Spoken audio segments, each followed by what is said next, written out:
The opinions expressed on this program are those of the participants and do not necessarily reflect those of Cable 14, its sponsors, or its shareholders, Cogeco Cable, Shaw Cable, and Source Cable Limited.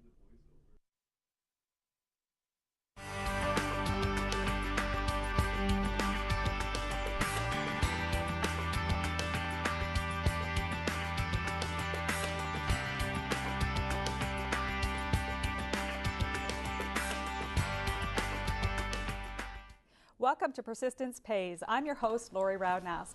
In the studio today, I have three very talented entrepreneurial men who have started from humble beginnings, coming over to Canada in a boat with their parents from Italy, and have really taken their skills, their life, and made it into something for our community. So let's get started right away because we've got a lot to talk about. And I've got Morris, I've got Peter, and I've got Sam Mercanti in the studio today. So thank you for taking time from your busy schedules to come in and talk to us about how you started with your entrepreneurial spirit and turned it into something really fabulous for our city. Our pleasure. Forward to it. So I want to know, I mean, you came over with your parents on a boat, and that's an interesting story, I'm sure, all on its own. And how did you get started? Like, what as kids, I mean, I want to talk about your background a little bit because you've come from parents that came with persistence to come over on a boat and start a brand new life in Canada from Italy. So I think you were born with that gene. But how did you see it develop, and where do you want to start with this? I'll let my brother Sam, seeing that he is the oldest. He's the oldest, and okay. We have to respect him. I'll let him open up on that. Always respect your elders, right? I got to respect. He is older. Okay, Sam, so As tell you us. can tell. And he's going to say something now that's not true. No problem. But so let's start off with one thing. First of all, I am the oldest, the best looking, and the tallest of the brothers. Okay. Now you wonder how we got competitive? So let's get that straight. Okay, perfect. Anyway, I think where we got our business acumen or knowledge is we used to sell spectators. So we didn't have a paper route. Paper route is easy to do. We literally had to buy, after school we bought the spec final, and at that time you bought it for 3.5 cents, and you sold it for 5 cents. Plus your tips. So we started off with $5, and at the end of the night, probably walk away with about $15, $20. And how old were you at the time? Probably about 11, 12? About 11, 12 years old. So that was a lot of money. A lot of money, but that was a lot of money. But it was hard because of when you went to your corner to sell these papers, and we're talking when the downtown was downtown. A beautiful downtown. There was a lot of people, and it was incredible. So if somebody took your corner, you wouldn't sell those papers, and next day's papers are not worth nothing. Right. So anytime somebody was there who took a corner, we used to send One Punch Pete out to get him. Me and Morris would watch him and then reclaim our corner over. Because Peter was a boxer, golden glove material, but he had one punch. So you better do good in that one punch. The other addition to that is that on certain nights when the market was there, the downtown market, then we took the profit from that, and we used to go buy the cut flowers that were not sold. We used to buy them and then go sell them. I think we bought them for about 25 cents a bunch and sold them for $1 plus the tips. So one night we would probably walk away with about, close to $30, $40. That's a lot of money. I mean, my dad had to work 1 week to make $50. Yeah. So it didn't take long for us to figure out, hey, if you buy stuff for $1, sell it for $2, that's a pretty good profit. Yeah. I think that's where we got our business. But then our father was questioning, how could you make so much money? He thought we were doing sometimes something wrong, illegal things, and couldn't understand that we could actually make that kind of a profit or that kind of money at such a young age. So where did the idea start from? Where did you get the idea to even start? Other people were doing it at the time, and I think we all naturally had a very competitive spirit right from the get-go, looking at what others had and saying, well, why can't we have that? Yeah. And I think that came to all of us, watching others and saying, hey, I can do that, or we can do that. And I believe that was the grittiness and, the persistence. Yes. That we just never stopped trying to get better at what we were doing. And it was a good part-time job to have. It only lasted a couple hours. Yep. Yeah. I think, the paper going down to the downtown corners and some hotels, that took about an hour. And if you didn't have your paper sold by then, you were stuck with them. And then on Tuesdays, Thursdays, and Saturday, the market was another couple hours. Yeah. So all in all, it was a great part-time job, and we made great money. Yeah. And then you could do your schoolwork after that, right? Oh, We do our absolutely. schoolwork. But the big day was Saturday, because Saturday we had two papers. We had the white paper in the afternoon, Yeah, there were two spectators. and then the Spectator, the Spec Final at 5 o'clock, and then the farmers market. I mean, a couple Saturdays we made $50. Yeah, that was a big profit. day. That was And the Spectator back then was really a story on itself. It was the connecting point of the community. Two papers on a Saturday. There were thousands of employees there. Things have changed. So what did you do with your income that you made at such a young age? Did you save it? Good did you question. spend it? Some of you might have saved it, some might have spent No, it. I will comment on that one. Okay, so what would happen is, remember the older brother I talked to you about? That older brother used to keep Morris and I in check. So we had to account to my older brother. At the end of the day, You're going to tell the shoe story again? wait a minute, just listen, please. We agreed to, I'll be fair here. All right, go ahead. That Sam would be looking at what we profited, Yeah. would ask us at the end of our shifts to give us all the money, so that we pooled that money, basically. And Sam had built a little wooden in his woodworking class, like a safe. In the We attic. would literally, in our attic where we lived and slept in one room together, I mean, not together, but in Yeah. one room, but and we would put all of our money, Sam would, in our box. When it had reached the point that it was full, Sam would open it, and the very first gift, correct me, that we bought, our mother used to have to clean the floor on her knees, wax the floor it. on Yeah. her knees. First gift I believe we bought her was an automatic floor polisher. Wow, isn't that awesome? And that I'll never, ever forget. So So not only are you entrepreneurial and great men, you're thoughtful for your mother. That says a lot. I think that spirit of giving, Yeah. which has been with us throughout our life, started from, helping and giving back. Yeah, for sure. Just one comment. I think we got a lot of our entrepreneurial spirit from mom and dad, especially mom, and our risk factor from the both of them. Because to leave Castelli, little old village, to get in a boat, come here, a new territory, new land, Yeah. it takes a lot of guts and risk. I agree. So today, what I wanted to say, it's my mother's. Can we say it together? Sure. Hang on. It's my mother's 91st birthday. Yeah. Today. So Oh, why don't we wish her happy birthday? Okay, Mama, go ahead. In Italian. In Italian, In Italian.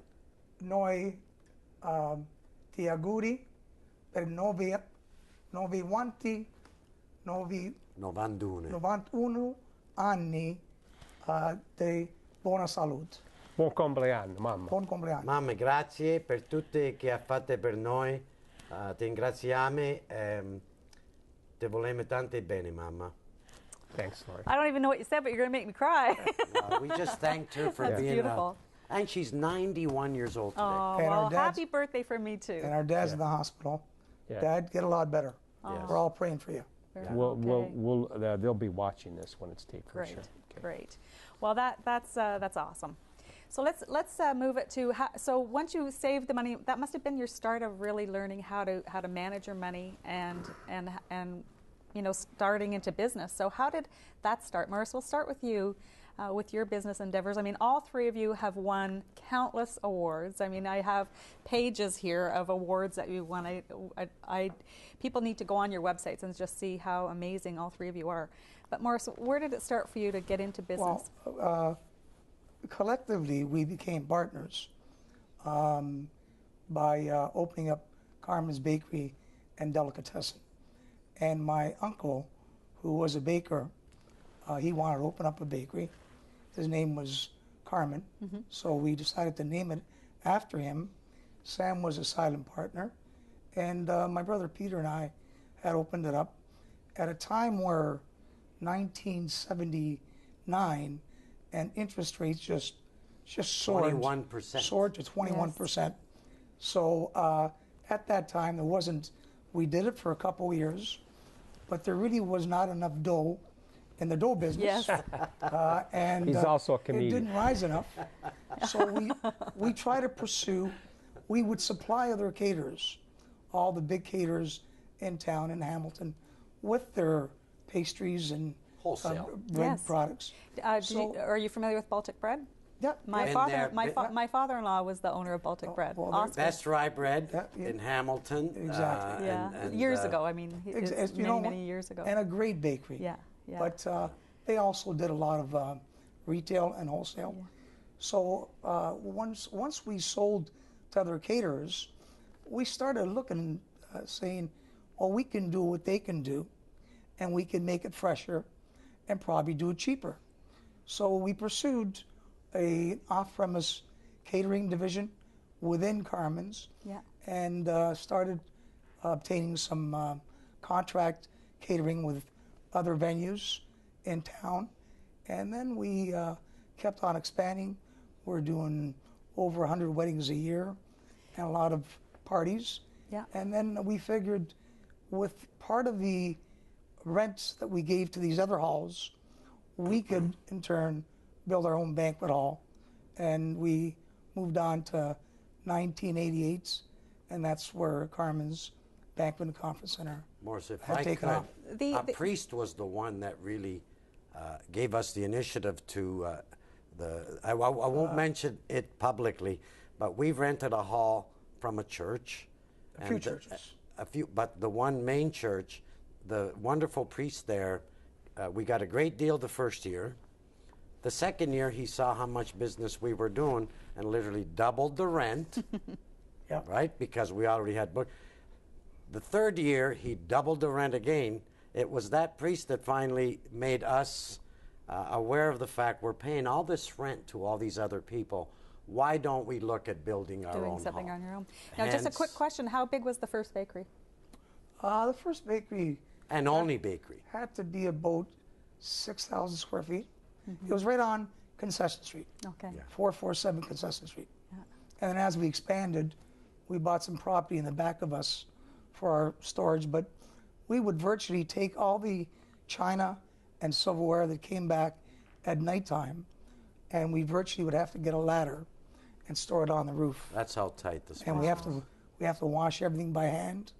So it was hard work. Yeah, it was It was labor intensive. persistence, labor Very intensive, labor but in the end, we realized that catering and contract catering is where we wanted to be, and we overcame the recession, and from that point on, Peter, if you want to. Well, we're gonna come back right after the break, and we're gonna talk about from the bakery to how you've expanded into Carmen's, and we look forward to talking about that and hearing how you've expanded and all the great people that you've brought into Carmen's. Good. Good. So we'll talk about that when we come back. Okay. So Baltic.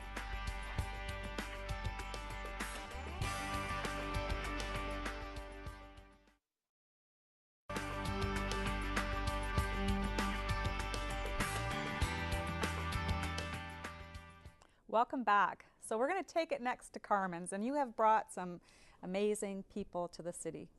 The president. I mean, that's pretty persistent to get the president to come to Hamilton. Absolutely.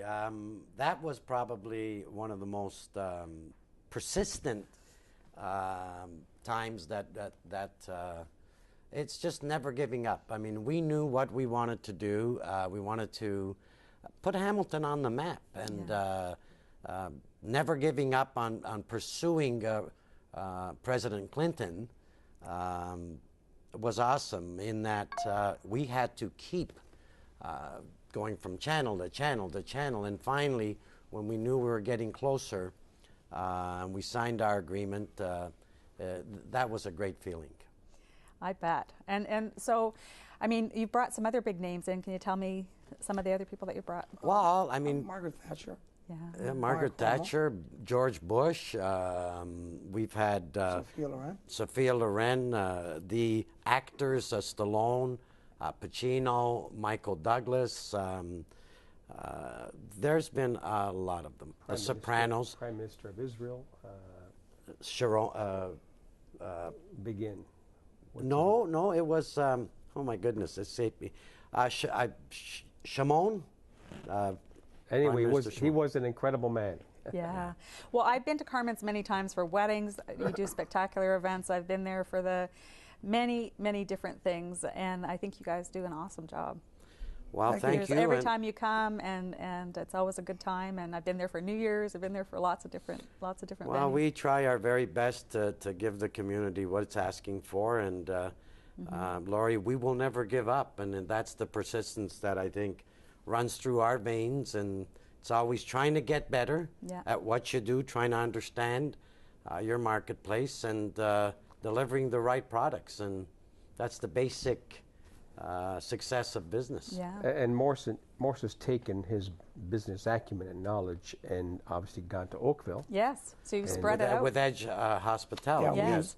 we Wonderful. formed a group called Edge Hospitality, and the name Edge came Because he always wanted the edge. He always gets I the best always deals. liked the business edge to things.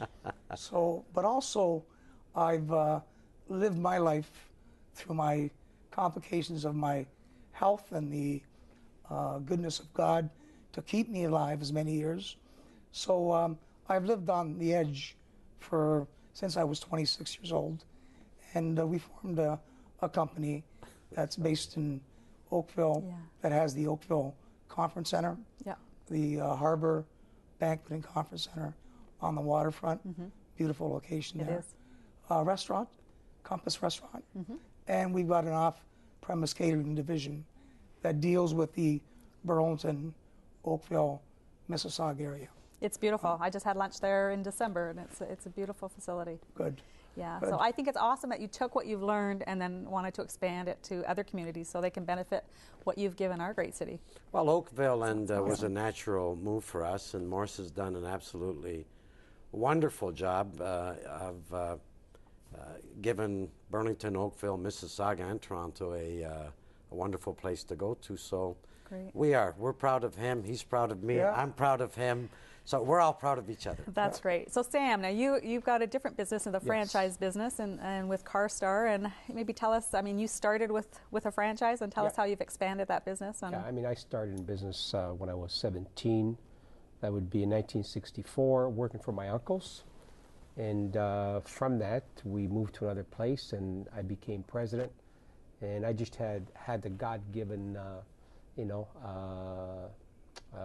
love for the business, and so we started with Ontario Auto Collision on Gage Avenue. We acquired another 7 locations, so that gave us 8 locations up till 1993. Then in 1994, sorry, let me back up there. In 1992, we said, why don't we try franchising this concept? And we did under another brand name. So we had 8 locations up to before CarStar. Then I heard about this company in Overland Park, Kansas City, called CarStar Automotive Canada. Flew down there. After 7-8 trips, I was able to get the master license for Canada. I put a team of people together, a couple of great partners like Larry Jeffries and my daughter Lisa, because it takes more than just one person to make things happen. So with them and with their help, we expanded across Canada. We're currently running at about 170 locations. That's awesome. And we're not done yet. We still believe that there's about 30 more we can put on to cover the Canadian market, and probably about 70 locations are what we're calling now CarStar Express. That's for light hits, bumper scuffs that can come in and out in one day. Great. So it's quite a story. Okay. Well, running a franchise, I mean, you have all different franchises that you want them all to stay to the same rules, and everyone wants to sometimes do their own thing. So it's a big management thing to get everybody to follow. It's a big challenge, and we also have to thank my franchise partners, who actually believed, especially the first couple, the Lucarellis and the Saputos, who actually believed in in the dream, and also our insurance partners. They also believed in, what we wanted to do. We wanted to clean up the collision industry. It was, it wasn't a pretty industry. If you had to go get your car fixed, it was pretty scary. So we brought vision, ethics, consistency, and values in running the business. That's great. Now I have to ask you, as for anyone watching, young entrepreneurs, I know becoming an entrepreneur, when I left the corporate world and became an entrepreneur myself, there's a lot of feelings that go with that, risk. What if it doesn't work out? But you know what? My theory is always, well, if it doesn't work out, there's always something else that you can do. So what is your advice to someone wanting to start a business and take that leap of faith? Do your homework. Understand the business you're going in. Understand the marketplace. Do your research. And then you got to be prepared to step up to the plate with money if required and how you're going to raise that money. Share that with your parents and other friends that you can bounce ideas from. And then be prepared to work your you-know-what off.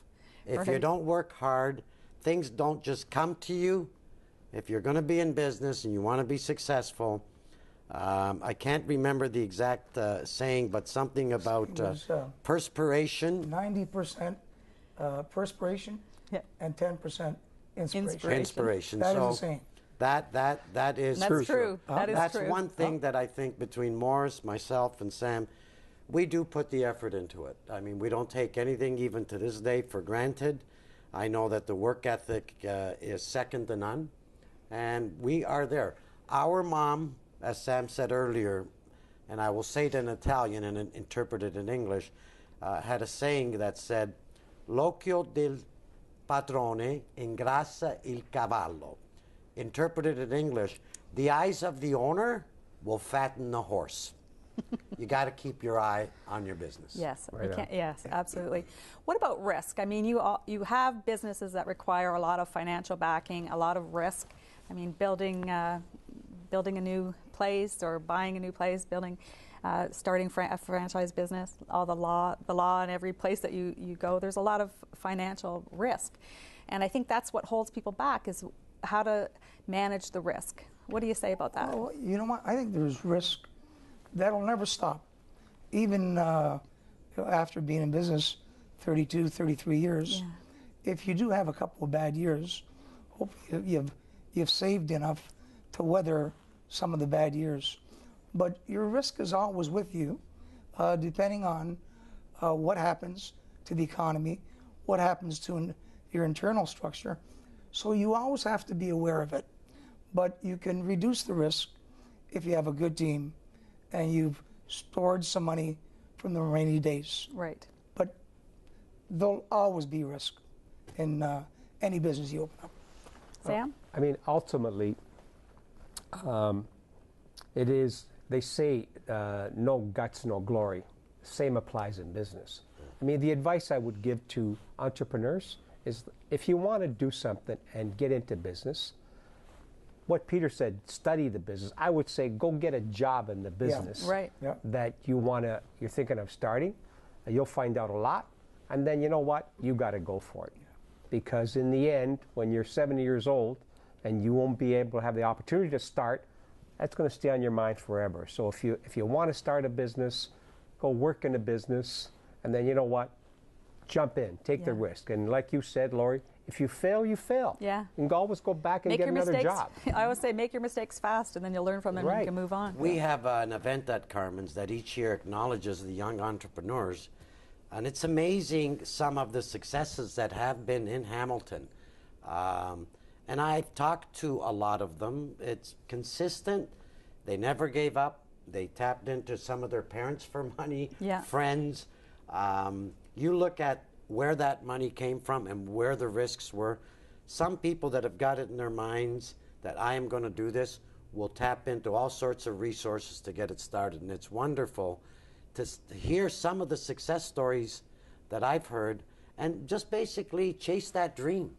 Chase the dream. Don't give up on what you want. In the end of the day, you don't want to be going, I should have, would have, could have. Do it. Right. Get into it and pray to God. And if you have, and there's a book called Think and Grow Rich by Yes. Napoleon Hill. I've read it. Great book. Yeah.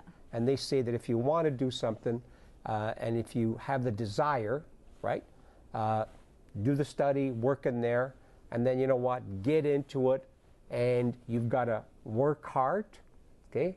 And the book says conceive, believe, but you have to believe with your gut and your stomach. For sure. Okay, Yeah. you will achieve. Yeah. It's that simple. And believe in yourself.